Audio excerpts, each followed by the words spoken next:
As we look at God building everything, making everything, and particularly Christ building it all, Hebrews 3, beginning in verse 1, says, "Therefore, holy brothers, you who share in a heavenly calling, consider Jesus, the apostle and high priest of our confession, who was faithful to him who appointed him, just as Moses also was faithful in all God's house. For Jesus has been counted worthy of more glory than Moses, as much more glory as the builder of a house has more honor than the house itself. For every house is built by someone, but the builder of all things is God." Now Moses was faithful in all God's house as a servant to testify to the things that were to be spoken later. But Christ is faithful over God's house as a son, and we are his house if indeed we hold fast our confidence and our boasting in our hope. Now I want us to really kind of back up to verse 4 and think about that verse for a minute. Every house is built by someone. We know that. We drive around and we look at all the houses that we pass, and not just houses, other buildings as well. And when we see one, we know somebody built that. It didn't just grow up out of the ground by itself. Somebody took the time to one degree or another plan what that house was going to look like, where it was going to be, what materials were going to be used. Now, obviously, some houses are better planned than others. Some are better built than others. Some were built by professionals. Some were built by amateurs. Some were built, it was the first time somebody built a house, and others, the guy had been building houses for 40 years, and he's an expert at it. But every house is built by someone. Every time we see a house, we know that. But he who built all things is God. He's the builder of everything, the things behind the house. Where did the nails come from? Or screws, the wood, all of these things. Even, we talk about, it's funny sometimes, we talk about man-made materials. There are no man-made materials. What that really means is, well, we took some of the stuff God already had here and we manipulated it a little bit to make it different than we found it as. Man-made material. Plastic comes from petroleum. We can't make petroleum. We just get it and figured out, hey, if you do this and this and this to it, it becomes a somewhat flexible but still hard material. The first people to dig into the ground and find ore, iron or copper or bronze, and put the copper and together and make the bronze. And yeah, we figured out how to do some of those things because God created us with a mind to do it and gave us the raw materials. There's nothing man-made anywhere. We didn't make anything. We just manipulate the things God's already made. The builder of all things, who's behind everything else, that's God. That's Christ. As he says, Moses was faithful in God's house, but Jesus is more worthy of glory, just like the builder of the house is more honorable than the house that's built. And that should be obvious to us. Christ, God, should be more honorable to us, more highly valued to us than any of the things that he made. The maker is more valuable than the makee, if you want to use that kind of terminology. So here we are. Yes, Christ made everything. All of it. Colossians 1, 15 through 17. He, this is Christ it's talking about here, he is the image of the invisible God, the firstborn of all creation. For by him all things were created, in heaven and on earth, visible and invisible, whether thrones or dominions or rulers or authorities, all things were created through him and for him. And he is before all things, and in him all things hold together. He came first before anything else was created. God was there. Christ was there. And together, God created it all. And it was created for him, verse 16 tells us. The entire purpose of our existence and the existence of every tree and planet and star in the universe, the existence of every angel and other heavenly being, the purpose of its existence is for him. But, yes, he made everything. But he designed and built 3 special institutions. 3 things specifically that we're going to look at, one today and one next week and one the following. 3 special things that are unique and one of a kind. The first is the family. God created the family. It was his idea. We're going to look at that deeper in a moment. The second is government, civil government. We'll look at that next week. And the third is the church, a spiritual family and government hybrid together in the spiritual realm, where we have both the family and government spiritually together. And we'll look at that the following week. Now let's consider the family. God performed the first marriage. It was not human beings who came up with this idea. And you know, oddly enough, when somebody invents something, creates something, they get to describe it and define what it is. It's a unique thing. When you make something, you get to name it, you get to describe, this is what this is. And God, by performing the first marriage, creating the first family, means he gets to decide what a family is and what a family isn't, because it's his creation. In Genesis 2, verses 22 through 25, the rib that the Lord God had taken from the man, he made into a woman and brought her to the man.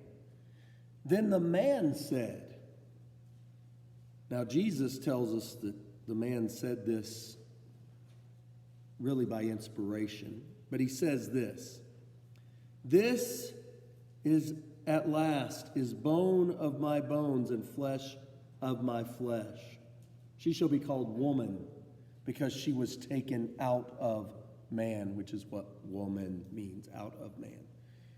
And remember, Adam had seen all the other different kinds of, and I mean, not like every animal in the whole wide world necessarily, but he had seen, God had brought him these different animals and he named them, but he realized none of them are like me.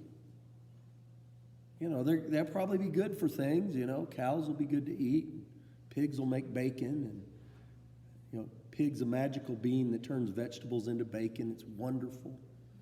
But, it won't really just be the kind of companion that'll be right for me. Feed me, yeah. Really, Adam and Eve were probably vegetarians. They didn't. Think how depressing that is. So sorry for them. They didn't get to eat hamburgers or bacon or anything. Anyway. But he says here, she's been taken out. She's flesh of my flesh, bone of my bones. The poetry here, it's beautiful. Then Moses, going back to commenting on this and by inspiration, says, "Therefore a man shall leave his father and his mother and hold fast to his wife, and they shall become one flesh. And the man and his wife were both naked and were not ashamed." But here Moses explains God's intention here. He had a man, he made a woman, he put them together. The man said, "Hey, this is woman. She's bone of my bone, she's flesh. She's like me. We're the same. We belong together." And then God says, according to Jesus in Matthew 19, verses 4 through 8, He created them and He decided it's good for a man to leave his father and mother, cleave to his wife. Notice what Matthew 19, beginning in verse 4. They're questioning him about marriage, and particularly here in this passage about divorce. But he answered, "Have you not read?" He asks them this kind of thing. "Haven't you read the script? Don't you know what it says?" He asks that a lot. He said, "Have you not read that he who created them from the beginning made them male and female?" Made them male and female. Didn't make male and male or female and female. He made a male and a female and put them together and said, this is the way it's supposed to be. And he said, so Jesus attributes this saying, we just read it in Genesis 2, he contributes this saying to God. He who made them male and female, created them that way. And then he said, "Therefore a man shall leave his father and his mother and hold fast to his wife, and the two shall become one flesh." Jesus doesn't leave a lot of room there for other ways of doing marriage. This is the way it's supposed to be.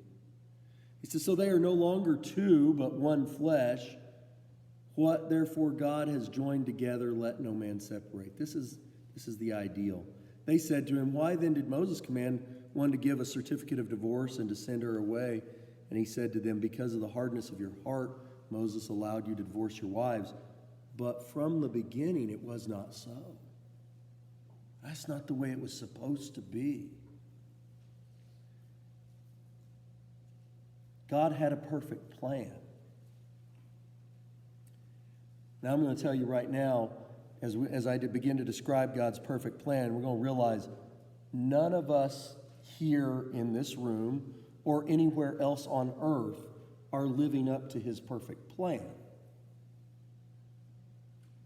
Think about what he planned. He planned for a perfect man, sinless, perfect woman, sinless woman, to be joined together in marriage. He planned then for that perfect man and woman, that perfect couple, to have perfect children, and for those children to be raised by that perfect mom and dad. How about you? Were you raised by a perfect mom and dad? I mean, maybe you were raised by somebody who thought they were perfect, but were you raised by a perfect mom and dad? No, none of us were. For those of you who are married, don't answer this out loud because I don't want to get you in trouble, but are you married to the perfect man or woman? Don't answer that out loud. I don't want to get you. Oh, we often think my spouse is better than me. I don't deserve that. But they're not perfect, are they? I mean, they may through the eyes of love, we can overlook. They say love is blind. We can overlook faults and flaws, but if we get right down to it and are honest, we realize none of us are the perfect spouse. None of us married the perfect spouse, even if they were better than we deserved. None of us were perfect parents. None of us are perfect brothers and sisters. You think about that. God's plan was for perfect brothers and sisters.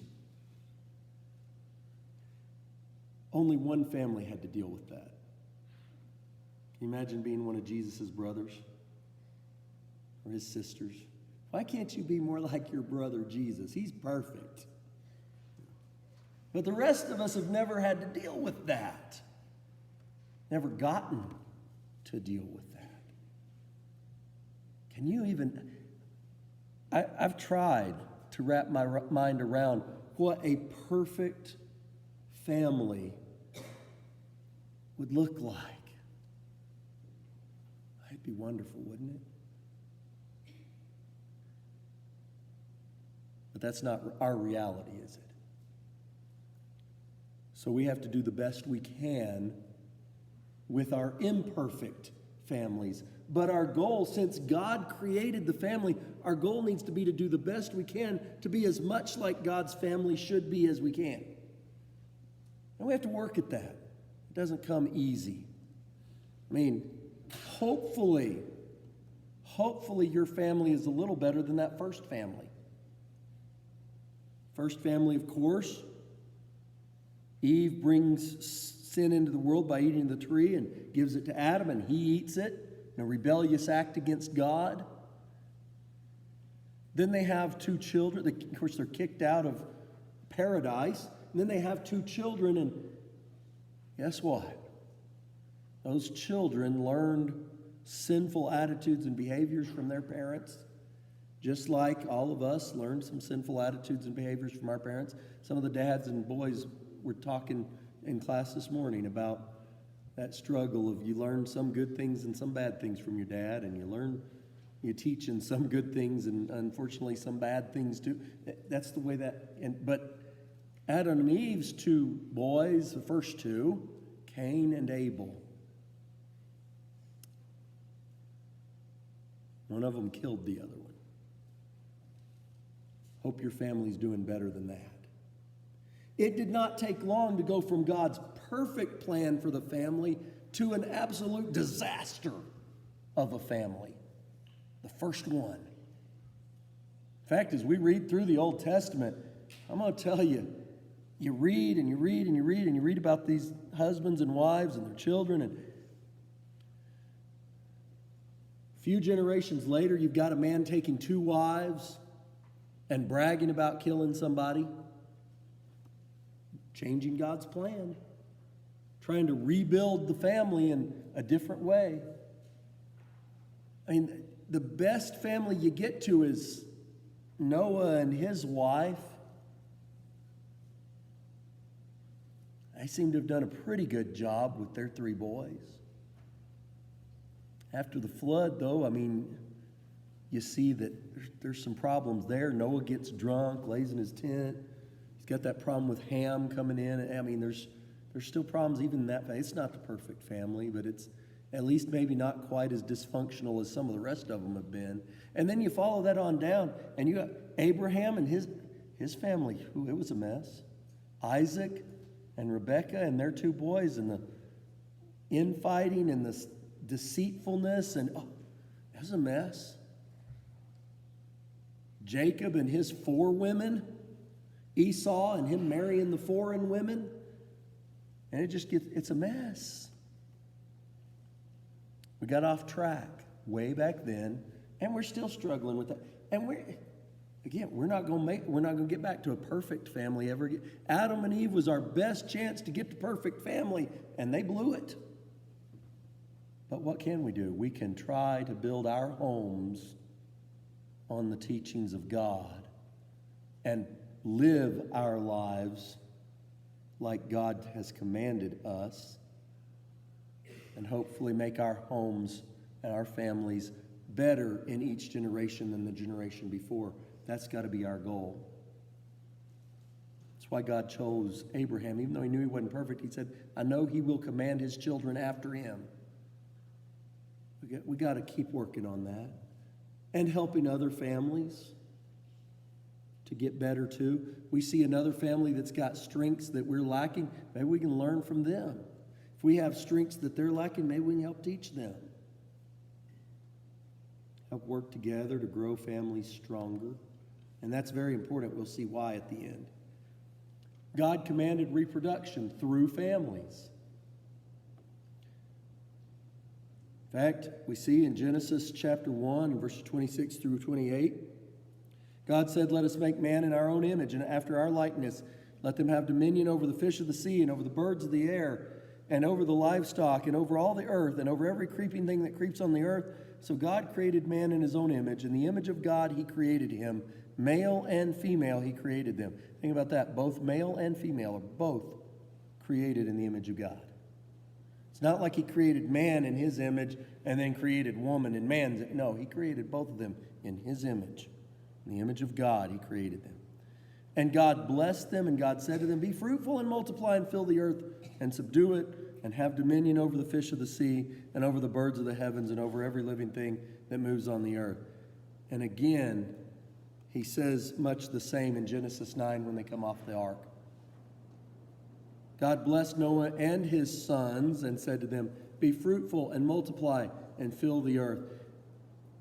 We've done a pretty good job of filling the earth with people, but we didn't do it the way God said.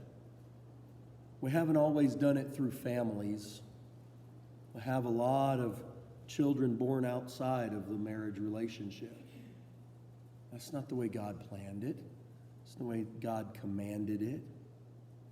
But it's our reality. And fortunately, there are many people, some who cannot have children, who adopt others that would not have families otherwise. Others who, even though they do have some children biologically themselves, they also adopted other children, care for other children that were not their own. We're really fortunate that there are people like that. That's the kind of home that our Savior grew up in.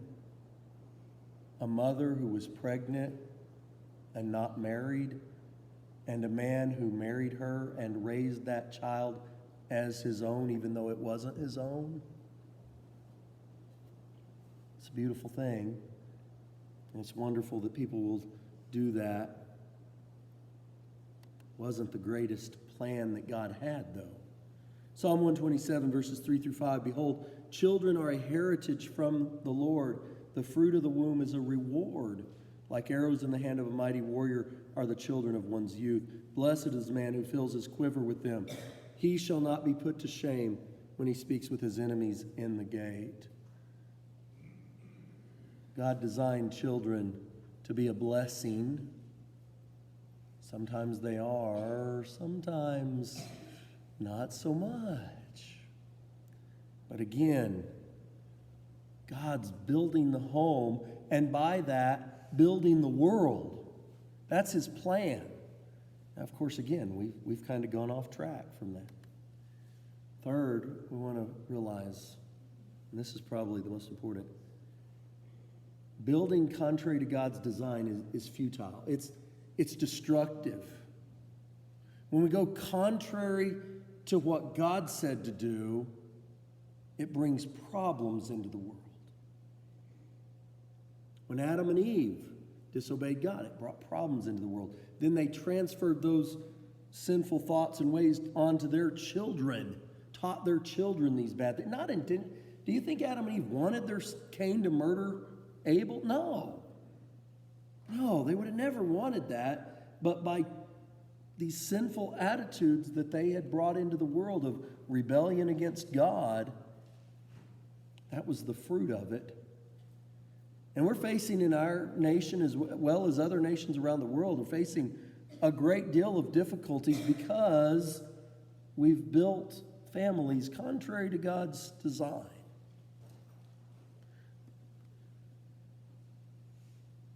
We have more poverty because of divorce, because of single-parent homes. There's more poverty because of that. We have difficulties because parents obviously aren't perfect, don't teach their children to obey God and respect God, and the children have all sorts of sinful problems as a result of that, just like Cain and Abel did.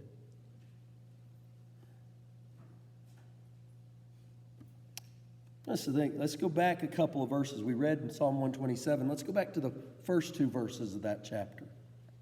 That song, a song of ascents of Solomon. Unless The Lord builds the house. Those who build it labor in vain. Unless the Lord watches over the city, the watchman stays awake in vain. It is vain that you rise up early and go late to rest, eating the bread of anxious toil, for he gives to his beloved sleep. Solomon here in this psalm, in this song, says, you know what? If you're not building according to God's plan, it's vain. It's useless to keep building that way. And we've seen it, haven't we? We've seen the destructive things that happen when we try to go against God's building plans. We think we can do it better. We think we can fix it. We think we're smarter than God. His plan's the best plan. Now I know we're here now, and we can't go back and fix Adam and Eve and get it started right. We are where we are. We have to do the best we can do with where we are. But we need to be teaching godly principles and godly ways and God's plans for the home and the family. Hebrews 3:4. Let marriage be held in honor among all. You know, we've gotten to a point in our society where marriage isn't something that's honored. There are derisive jokes made about marriage and have been for years. I mean, it's not like brand new. It's not like this just happened in 2020 with the rest of the craziness. It's been going on for years. Oh, you're going to be tied down. You're going to have your old ball and chain. That's not what God said about marriage. I really like it when I hear someone come up to me and they introduce to me and they say, "Here, let me introduce my better half." That's nice. That's a godly attitude toward marriage. So, let me introduce you to my old ball and chain. That's not a good attitude toward a husband or wife. Marriage is to be held in honor among all. In our society today, marriage is pretty much despised by everyone outside of the homosexual community who wants marriage. They think marriage is so great, they want marriage. Yeah, they can't have marriage.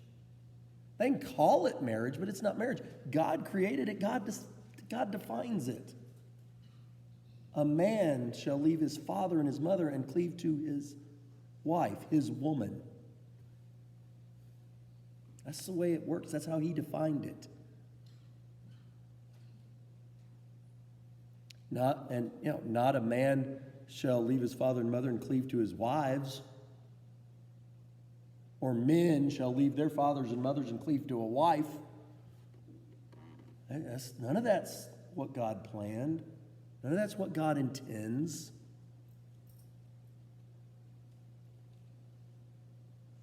Not separated and divorced either. That's not what God plans. In fact, he goes on to say here, and let the marriage bed be undefiled, for God will judge the sexually immoral and adulterous. People think they can shack up, think they can cheat on their spouse, think they can just marry one after another, and keep, some of the folks in Hollywood have 8 or 10 different spouses. That's not God's plan. Malachi 2, beginning in verse 13, as we come toward a close here today. It said, "And the second thing you do, you cover the Lord's altar with tears and weeping and groaning, because he no longer regards the offerings or accepts it with favor from your hand. But you say, Why does he not? Why doesn't he accept it? Why not? What's wrong? We're coming, we're doing right. We're bringing our offerings to him, right? And he says, because the Lord was witness between you and the wife of your youth, to whom you have been faithless, though she is your companion and your wife by covenant. Did he not make them one with a portion of the Spirit in their union? And what was the one God seeking? Godly offspring. That's what he wanted. That was his goal. So guard yourselves in your spirit, and let none of you be faithless to the wife of your youth. For the man who does not love his wife but divorces her, says the Lord, the God of Israel, covers his garments with violence. Ever think about that? You know, we've got this, well, just divorce for any reason you want. It doesn't matter. Go get you another one. Hey, think about that for a minute. God says if you don't love your wife, and I would assume that it goes the other way for the wives, if you don't love your husband, you just divorce them. Just throw them away. You're covering your garment with violence. We don't think about that. Violence? No, that's not violence. We're trying to avoid violence. If I stayed with her, I'd kill her. I gotta get out of here. That's not what he says. Yeah, are there times that a husband and wife do have to get divorced? Yeah, there are times. The Bible talks about that as well. But that hurts. That's not God's plan. That's not how he wanted it to be. He says, so guard yourselves in your spirit and do not be faithless. What's the opposite of faithless? Be faithful. We're to be faithful to our spouse if we're married. And if we're not married, then we need to be faithful to God and keep ourselves sexually chaste. We need to think about these things. As we conclude, I want us to think about this. The family was the first institution of God.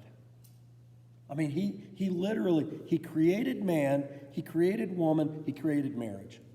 Same day. One day, he created all that together. Now, they didn't have children for a while, and that's, and obviously we read throughout the Bible, there are husbands and wives who don't have any children. They can still be good husband and wife. But after he instituted that family, I want us to think about that. Neither the civil government, that we're going to talk about next week, nor the church, that we're going to talk about the week after, can ever be stronger than the families that make them up. It's just not possible. Because every nation is made up of families. Every church is made up of families. And they can't be stronger than the things that make them up.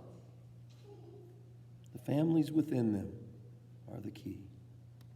So I want to ask you, what are you doing to strengthen your family?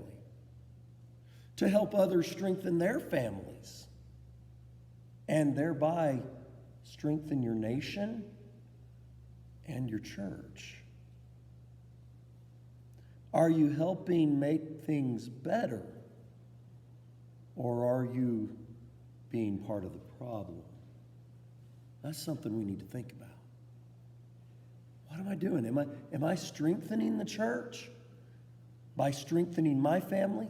Am I strengthening the church by encouraging other families? I hope that you are. I believe that most of us are trying to strengthen our families, strengthen other people's families, strengthen our nation, strengthen our church. Let's keep at it. Let's not grow weary in doing good. Let's keep striving to make our family the best it can be. And I know, maybe we're at a point, like my family, that ship has sailed. My family is, I can't fix all the things that went wrong 30 or 40 years ago in my family. Maybe not. But you can start where you are and start getting better from here. Don't think just because the past is a wreck that the future has to be a wreck. We serve a God who is a God of second chances. And even if you've blown it in the past, He will give you a second chance to get it right this time. If you're here and you have a need to respond to God's invitation for any reason, please do so as we stand and as we sing.